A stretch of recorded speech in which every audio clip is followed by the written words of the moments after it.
Antisipasi kemacetan yang lebih parah di ruas tol Jakarta Cikampek, petugas kepolisian memberlakukan buka tutup gerbang tol di sejumlah titik yang mengarah ke Jakarta Selasa siang.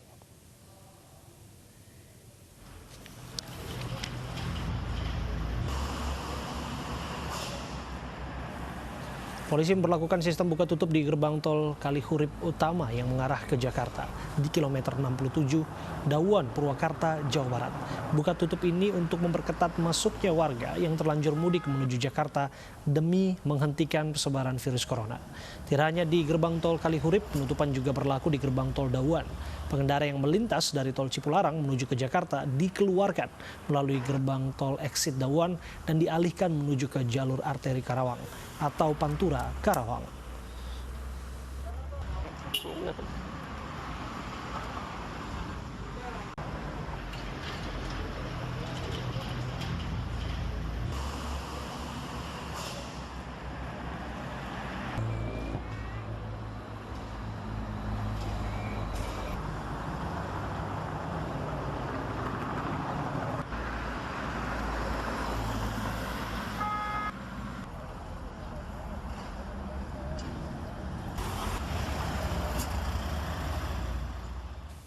Untuk mengetahui informasi selengkapnya, sudah ada rekan kami Yosepina Damaris di Cikupa.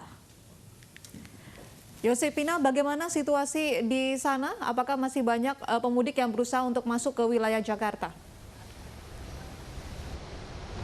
Iya, Kutsia, kalau sejak 24 April 2020 kemarin, fokus di sini adalah terkait dengan larangan mudik begitu.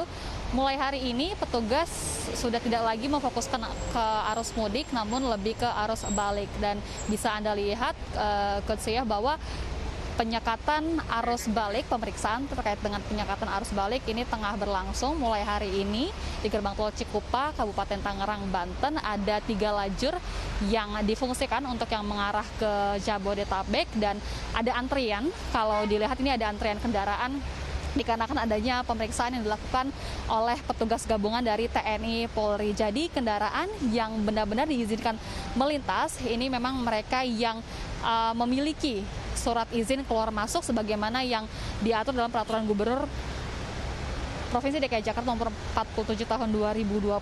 Tadi kami sempat menanyakan kepada petugas yang bersiaga di sini bahwa sebenarnya untuk hari ini sifatnya baru sosialisasi. Jadi petugas ini hanya memeriksa kartu identitas, kemudian juga surat tugas, dan jika memang mereka berdomisili di wilayah Jabodetabek maka diizinkan melintas. Namun mulai besok masyarakat ataupun pengendara yang melintas ini harus benar-benar memiliki surat izin keluar masuk. Bahkan walaupun mereka ini termasuk dalam 11 bidang pekerjaan yang tertuang dalam peraturan gubernur, mereka tetap harus memiliki surat izin keluar masuk yang sebagai ketentuan untuk masuk ke wilayah Jakarta ataupun wilayah Jabodetabek. Untuk data yang kami peroleh sejak pukul 6 hingga pukul 16 waktu Indonesia Barat, ada 314 kendaraan yang harus putar balik kembali ke arah Merak dikarenakan tidak memiliki ketentuan untuk melintas, dan 314 kendaraan ini seluruhnya adalah kendaraan pribadi. Menurut informasi petugas, pemeriksaan terkait dengan arus balik ini masih akan dilakukan hingga 7 Juni 2020 mendatang. Kusia. Baik, terima kasih Yosepina Damaris atas informasinya langsung dari Tol Cikupa. Pemerintah resmi mengumumkan persiapan pemberlakuan new normal dengan protokol kesehatan. Namun belum semua wilayah siap untuk new normal karena masih tingginya angka positif corona.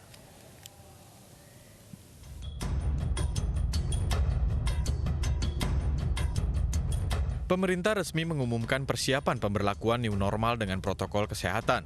Jika nantinya fase kenormalan baru berlaku, maka warga akan tetap beraktivitas secara normal dengan menerapkan protokol kesehatan guna mencegah penularan COVID-19. Saya minta protokol beradaptasi dengan tatanan normal baru ini yang sudah disiapkan oleh Kementerian Kesehatan ini disosialisasikan secara masif kepada masyarakat sehingga masyarakat tahu apa yang harus dikerjakan, baik mengenai jaga jarak, mengenai pakai masker, mengenai cuci tangan, mengenai dilarang berkerumun dalam jumlah yang banyak. Selasa pagi, Presiden Joko Widodo didampingi Panglima TNI Marsikal Hadi Cahyanto dan Kapolri Jenderal Idam Aziz, serta Gubernur DKI Jakarta Anies Baswedan mendatangi stasiun MRT Bundaran HI untuk meninjau kesiapan penerapan fase kenormalan baru.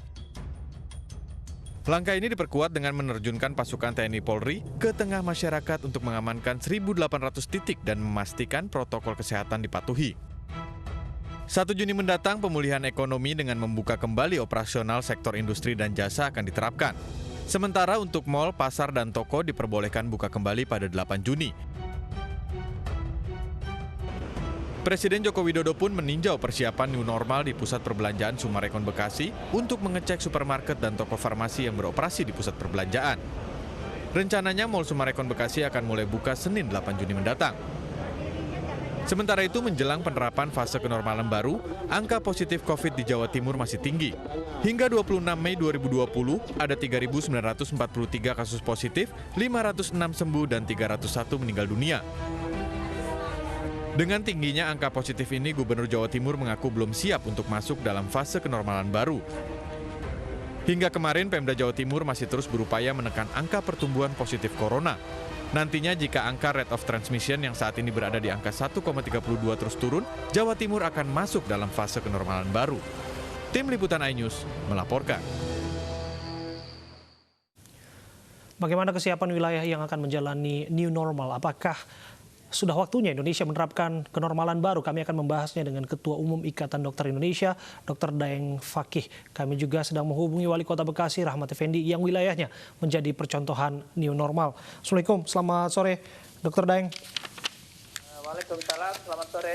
Ya, Dr. Daeng, kita melihat tren ataupun kurva penularan COVID-19 di Indonesia tidak ada angka turun-turunnya, malah naik 686 per hari ini. Menurut Anda sudah tepatkah new normal ini akan diselenggarakan dalam waktu dekat? Jadi begini, new normal itu perlu dipertimbangkan dan itu rekomendasi juga WHO karena memang COVID ini akan panjang ya sampai ditemukannya vaksin dan obat, sehingga kita tidak bisa terus mengunci begitu kehidupan kita. Tetapi WHO sudah menggariskan bahwa penerapan new normal itu harus ada timing ya pada saat memenuhi indikator atau kriteria epidemiologis atau kesehatan, yaitu begitu infeksi bisa terkendali ya. Kalau pakai kurva epidemiologis itu sudah melandai atau pertumbuhan pasien baru itu sudah mendekati nol. Tetapi begini, perhitungan indikator itu bukan secara nasional. Tetap harus dinilai kawasan per kawasan atau kota per kota atau tempat per tempat. Oke, kalau kita lihat dari 4 provinsi yang akan menerapkan kenormalan baru dan kemarin juga kita lihat langkah Presiden mengambil percontohannya di salah satu pusat perbelanjaan di Bekasi. Menurut Anda seperti apa? Begini, saya data kota per kota tidak tahu persis ya, tetapi kita harus melakukan tahapan-tahapan dengan skala prioritas berdasarkan indikator tadi sesuai dengan ketentuan WHO. Sehingga daerah-daerah atau kawasan-kawasan yang memang sudah memenuhi indikator atau kriteria itu yang didahulukan untuk diterapkan new normal. Saya melihat ada misal contoh ya 124 kabupaten kota yang selama ini memang tidak terjamah oleh atau tidak terpapar oleh COVID-19. Mungkin kota-kota tersebut ya itu yang mungkin diprioritaskan pertama untuk melakukan menerapkan new normal. Kota-kota yang lain atau kawasan-kawasan yang lain itu secara bertahap dibuka atau dilakukan kalau indikator kesehatan atau indikator epidemiologis itu tercapai. Jadi untuk wilayah Jabodetabek sendiri belum bisa untuk diterapkan pola hidup normal baru, new normal begitu, Dok? Begini, saya tidak bisa mengatakan bisa atau tidak bisa. Sebaiknya masing-masing kota, ya seperti Bekasi atau seperti Jakarta misalnya, itu harus mempresentasikan indikator epidemiologisnya yang punya, ya perkembangan kurvanya seperti apa. Kalau kurvanya sudah melandai, stabil, itu sudah bisa diterapkan new normal sebagaimana rekomendasi WHO, ya supaya tidak tidak justru mendorong tertular. Tetapi kalau masih tinggi-tingginya seperti Jawa Timur misalnya ya, Jawa Timur ini masih tinggi-tingginya, bahkan mendekati puncak, itu tidak memungkinkan untuk diterapkan new normal. Nah, Bekasi ini ya kalau memang mau diterapkan new normal, itu harus diketahui betul ya, indikator sama kriterianya apakah sudah memenuhi apa tidak. Kalau sudah memenuhi ya silakan dilakukan new normal. Tapi kalau belum memenuhi, sebaiknya dilakukan pentahapan mana yang terlebih dahulu dipenuhi sambil menunggu indikator atau kriterianya itu bisa terpenuhi. Kriterianya apa saja yang harus dipenuhi suatu wilayah agar bisa menerapkan new normal ini? Kalau yang direkomendasikan WHO dalam suatu kawasan itu infeksi sudah terkendali. Kalau kita kembalikan pada kriteria atau indikator kesehatan atau indikator epidemiologis, maka kurva dari epidemiologis atau kurva penularan itu sudah turun dan sudah melandai. Bahkan pertumbuhan angka pasien baru positif itu mendekati 0 dan itu sudah stabil, tidak meningkat tajam gitu. Jadi tidak mungkin memang ditekan 100% 0, tidak mungkin. Tapi sudah turun pada kondisi stabil dengan pertumbuhan pasien baru itu tidak banyak. Oke. Dok, apa yang paling penting diketahui warga dalam penerapan kenormalan baru ataupun new normal ini? Ya, yang paling penting warga harus sadar bahwa new normal ini bukan normal seperti sedia kala waktu kita belum terinfeksi oleh COVID atau belum ada pandemi COVID. Ingat bahwa yang dimaksud new normal ini kita ingin beraktivitas ya sehari-hari dalam suasana di tengah ancaman COVID. Sehingga yang perlu diperhatikan adalah bagaimana kita mengubah perilaku kita dalam kehidupan new normal ini, bagaimana kita memodifikasi lingkungan kita, apa lingkungan di rumah, apakah lingkungan di kegiatan kita dalam bertransportasi, atau lingkungan di tempat kerja kita, atau lingkungan di tempat aktivitas kita yang lain, agar perilaku dan lingkungan kita itu menjamin kita tidak tertular oleh COVID-19. Jadi yang dimaksud new normal itu bukan hidup sebebas-bebasnya seperti sedia kala sebelum ada pandemi COVID, tapi kita harus hati-hati melaksanakan protokol kesehatan, agar perilaku dan lingkungan kita itu tidak menyebabkan kita terinfeksi oleh COVID-19. Protokol kesehatan sudah disiapkan begitu oleh pemerintah pusat, bahkan akan melibatkan TNI dan juga Polri untuk memastikan masyarakat disiplin. Apakah itu cukup, Dok? Ya, jadi protokol kesehatan itu arahnya ke 3 hal ya. Yang pertama bagaimana cara kita mendeteksi ya secara cepat ya, baik deteksi secara mandiri oleh diri kita sendiri maupun oleh petugas itu betul-betul disiapkan, dan bagaimana cara kita mencegah protokol kesehatan itu dikerjakan supaya kita tidak tertular, dan juga protokol untuk menyiapkan kalau pelayanan kesehatan kalau kita tertular oleh COVID. Ini harus memang di lapangan harus dilakukan secara ketat, didisiplinkan ya. Dan rasanya memang bukan hanya sektor kesehatan yang harus berbicara dan harus berbuat, bukan. Karena kalau sudah menyangkut modifikasi perilaku dan modifikasi lingkungan ya, misalnya lingkungan kerja ya, lingkungan tempat ibadah, lingkungan perkantoran, itu pasti akan melibatkan sektor-sektor lain atau kementerian-kementerian lain, karena nanti ini harus dibudayakan menjadi budaya kerja, menjadi budaya di kantor, menjadi budaya di tempat-tempat ibadah, sehingga kementerian seperti Kementerian Agama, Kementerian Tenaga Kerja, Kementerian BUMN, Kementerian Perindustrian itu juga harus mendorong upaya perubahan perilaku menjadi budaya kerja baru bagi kawan-kawan kita yang beraktivitas. Oke, spesifik berbicara soal pusat perbelanjaan, seperti apa skenario yang paling tepat dilakukan kira-kira di sana, Dok? Apa yang krusial, yang paling penting untuk dicermati bersama? Ya, kembali sebenarnya secara umum ya, kembali ke protokol kesehatan yang sudah disampaikan oleh Kementerian Kesehatan ya dalam hal ini. Misalnya yang berkunjung siapapun yang berkunjung, apakah itu pembeli maupun penjual itu wajib pakai masker. Kemudian harus dijaga jaraknya, ya. Oke. Bisa jadi kemudian antara pengunjung dan penjual itu dipakai tirai plastik misalnya. Betul.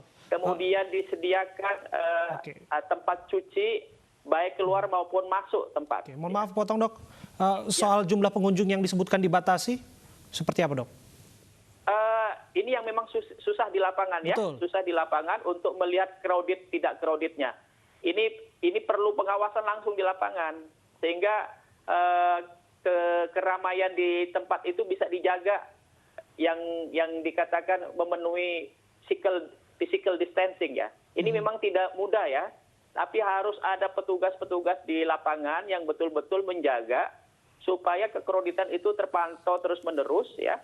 Dan dilarang untuk kemudian berkerumun, misalnya di satu gerai gitu, berkerumun sampai batas-batas physical distancing misalnya terlanggar. Memang tidak mudah membuat kriteria ini, ya. Tetapi yang paling penting adalah para petugas di lapangan itu harus kerja lebih ekstra untuk mengawasi kepadatan di tempat berbelanja. Baik, kedisiplinan warga salah satu kunci Betul. untuk mensukseskan dari new normal ini. Terima kasih Daeng Fakih sudah bergabung bersama kami di iNews Sore. Oke. Pemirsa, petugas Dinas Perhubungan DKI Jakarta ini dan juga kepolisian terus berjaga di sejumlah lokasi checkpoint. Ya, penjagaan dilakukan untuk memeriksa setiap warga yang akan keluar maupun masuk ke wilayah ibu kota wajib berbekal SIKM.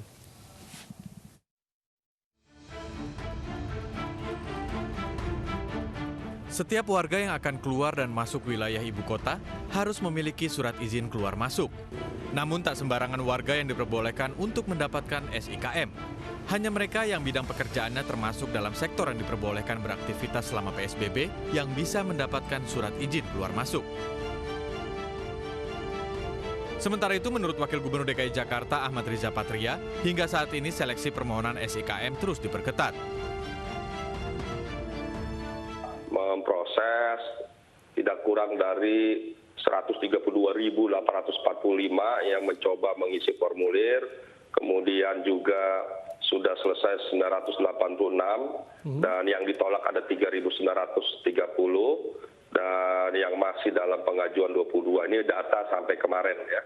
Dan sampai hari terus banyak sekali yang mengajukan, namun yang paling penting harus dipahami oleh warga yang bisa mengajukan surat izin keluar masuk adalah orang yang terkait dengan tugas di sebelah sektor.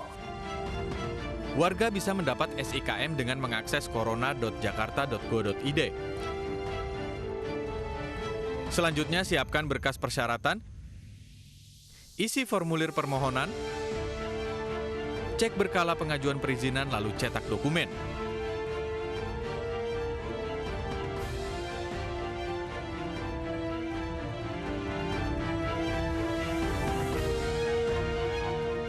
SIKM hanya dikeluarkan oleh Pemprov DKI Jakarta.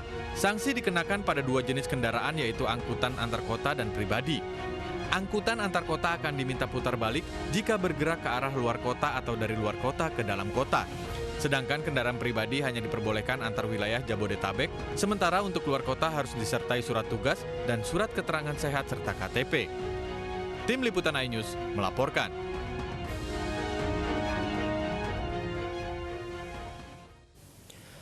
Bagaimana pengawasan terhadap aturan surat izin keluar masuk Jakarta? Sudah bergabung bersama kami Dirlantas Polda Metro Jaya Kombes Pol Sambodo Purnomo Yogo. Assalamualaikum, selamat sore Pak Sambodo. Ya, selamat sore Mas. Ya, Pak Sambodo, pada prakteknya bagaimana upaya petugas untuk melakukan pengecekan SIKM ini di lapangan? Ya, pemeriksaan terhadap kepatuhan adanya kewajiban menggunakan SIKM untuk memasuki wilayah area Jabodetabek ini dilaksanakan secara berlapis. Untuk pergerakan di Pulau Jawa sendiri ini sudah mulai dari Polda Jawa Timur dan Jawa Tengah, termasuk juga Polda Jawa Barat. Untuk di Polda Jawa Barat sendiri dan Polda Metro Jaya, untuk di ring 2-nya sendiri ada 11 titik pemeriksaan SIKM, mulai dari kilometer 47 untuk di tolnya, kemudian di gerbang tol Cikupa untuk yang dari arah Merak, kemudian juga di arterinya itu ada di Kedung Waringin untuk arteri dari arah Jawa Barat dan arah Kerawang, kemudian di Citra Raya untuk arteri dari arah Banten, kemudian juga termasuk di perbatasan antara Bogor Sukabumi dan Bogor Cianjur. Ini untuk pengecekan SIKM tersebut. Sedangkan untuk di dalam kota sendiri ada 9 titik checkpoint PSBB yang memang sudah existing selama ini. Ini akan kita gunakan juga untuk pelaksanaan pengecekan terhadap kepatuhan adanya SIKM ini. Antara lain misalnya mulai dari Lampiri di Kalimarang, itu Jakarta Timur, termasuk juga di Cakung di Elang Bondol, kemudian juga di Jalan Raya Bogor, kemudian itu di dekat Panasonic, kemudian juga ada di Layang UI, Pasar Jumat, Kalideres, ada juga berbatasan dengan Ciledug. Jadi ada kurang lebih sekitar 20-an titik untuk masuk ke Jakarta sendiri, Pak. Sejauh ini Pak sudah berapa banyak berdasar pemantauan warga yang berusaha masuk ke wilayah Jakarta tanpa membawa SIKM dan akhirnya harus putar balik begitu? Cukup banyak, tapi memang hari ini kita baru mulai pendataan secara lengkap, mulai sejak tadi pagi sampai dengan nanti malam, itu berapa perharinya, karena berapa titik kan kemarin sifatnya juga kita masih melakukan sosialisasi, kemudian juga kesiapan aparat petugas keamanan dan sebagainya. Kecuali untuk yang di kilometer 47 dan Kedung Waringin memang dari kemarin malam itu saya monitor memang sudah mulai penyekatan. Tapi untuk di titik-titik lainnya baru kita mulai siang ini untuk mulai pendataan. Dan saya pikir jumlahnya cukup banyak. Tadi siang misalnya kami baru mulai penyekatan di Cikupa itu sekitar jam 10, jam 11 siang. Hanya dalam waktu 1 jam saja kita 100-an kendaraan kita putar balik ke arah Merak, ke arah Banten karena mereka memang tidak memiliki SIKM. Di kilometer 47 sendiri, saya dengar ada sekitar 800-an lebih hanya dalam satu malam. Tapi nanti datanya kepastiannya bisa dimintakan ke Polda Jawa Barat ya. Oke. Jadi kita bisa memahami bahwa mungkin justru lebih banyak masyarakat yang tidak memiliki SIKM daripada yang memiliki SIKM yang akan masuk ke Jakarta. Oke. Kita akan lanjutkan dialog ini, Pak Sambodo. Sesaat lagi kita harus break sejenak. Kami akan kembali untuk Anda saat lagi.